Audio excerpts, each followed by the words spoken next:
পবিত্র মদিনা শরীফ থেকে রিয়াদে ফেরার সময় রাস্তার পাশে এভাবেই উট এবং মরুভূমির উপস্থিতি দেখতে পেয়েছি। সেখানে ছিল উটের খামার, আবার একটু এগোতেই দেখা গেল খেজুরের বাগান।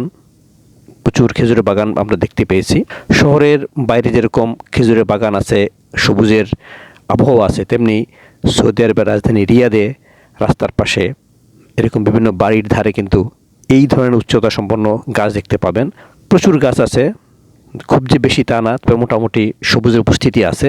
এই নির্মল প্রাকৃতিক পরিবেশের উপস্থিতি বলেই সেখানে আছে জীববৈচিত্র্য। সৌদি আরবের বিভিন্ন শহরের মতো রিয়াদের এই স্থানটিতেও প্রচুর ঘুঘু পাখি আছে।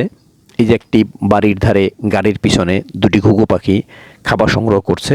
যেহেতু এখানে প্রাকৃতিক পরিবেশ আছে, জীববৈচিত্র্য আছে, সবুজের উপস্থিতি আছে, তাই আমি সেখানে একটি ডুমুর গাছ লাগালাম।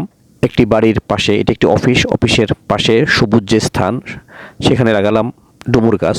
15 রিয়াল দিয়ে এই গাছটি কেনা হয়েছে।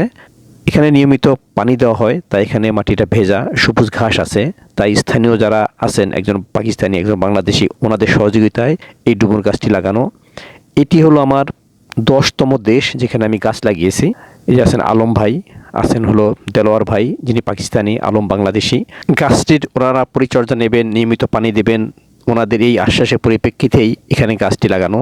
আর এখানে যে গাছের পরিচর্যা হয়, মাটিতে নিয়মিত পানি দেওয়া হয়, তা কিন্তু এই সবুজ ঘাসের উপস্থিতি এবং আশেপাশে কয়েকটি গাছ আছে সেগুলি বলে দিচ্ছে। তাই ওনাদের সহযোগিতার আশ্বাসেই এই ডুমুর গাছটি লাগালাম। মরুভূমিতে ডুমুর গাছ ভালোই জন্মায়, পাহাড়ি এলাকায় এই ডুমুর গাছের ব্যাপক উপস্থিতি জানিয়েছেন বাংলাদেশি আলম ভাই। যাই হোক, শেষ পর্যন্ত এই গাছটি যদি টিকে থাকে তাহলে স্থানীয়রা যেমন উপকার পাবে, প্রাণী কুল যেমন এখান থেকে খাবার সংগ্রহ করতে পারবে, তেমনি আমিও সদকা জারিয়ার অংশ হিসাবে সওয়াব পাবো। সে আশায় গাছটি লাগানো। আপনারাও গাছ লাগাবেন যখন যেখানে সুযোগ পান।